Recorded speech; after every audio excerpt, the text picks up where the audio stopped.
Heidi-ho, Settler fans! It's your friendly neighborhood malcontented here. Today we're going to showcase an introduction to building placement for the Settlers Online. The tutorial of the game does a fairly good job in teaching you what buildings you require in order to advance. However, in order to squeeze out the most efficiency out of your buildings, you will have to be smart with your placements. After all, the better your placements, the less time you have to spend waiting on the production of much needed resources. There are three basic types of buildings. The first are buildings that require a storehouse as well as a natural resource. Pine woodcutters, stonemasons, farms, for example. The second are buildings that require a storehouse but not a natural resource. Pine wood sawmills, coking plants, breweries, for example. The third are buildings that do not require a storehouse or a natural resource.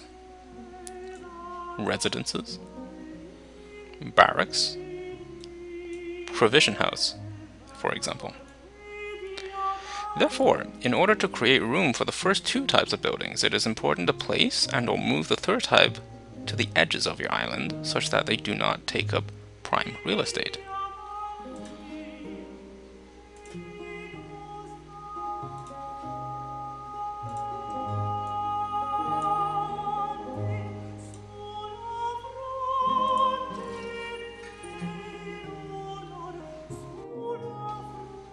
Any new building construction should idealistically start out with the placement of your new storehouse.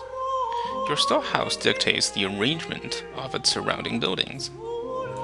You also cannot move your storehouse after it has been constructed. In order to relocate it, you must demolish and rebuild it. Therefore, it is very important that we get this right.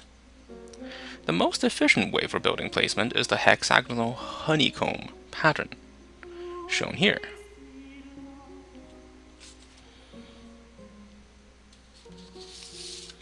This allows for the shortest travel distance between buildings and your storehouse. An alternate is the square or tic-tac-toe pattern shown here. But this pattern is slightly less effective, as the travel times are slightly longer. A pro tip to keep in mind when planning the location of a new storehouse is to use your garrison. What we shall do is to look for an open area in the new sector you have just conquered, and map out the hexagonal pattern with your general's transfer ability.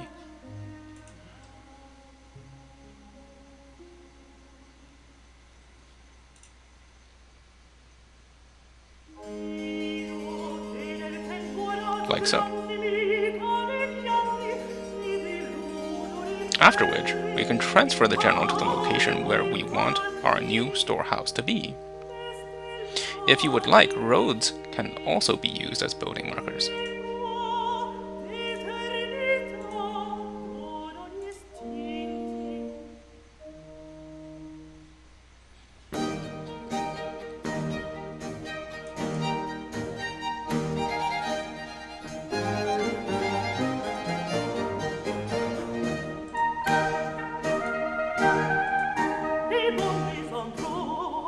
Like so.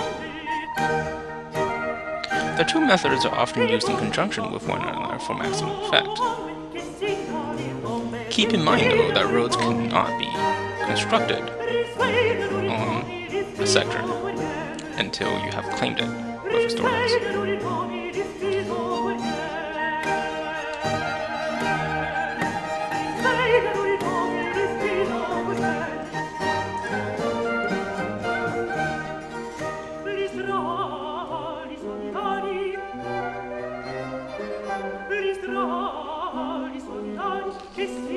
A few things to keep in mind.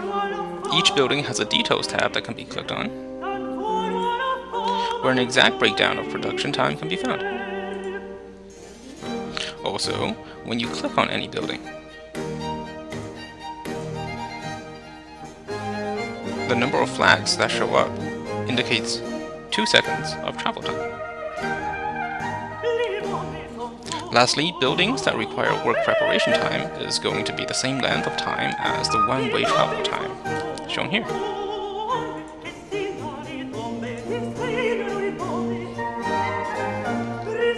copy of the hexagonal pattern can be found at the description of this video.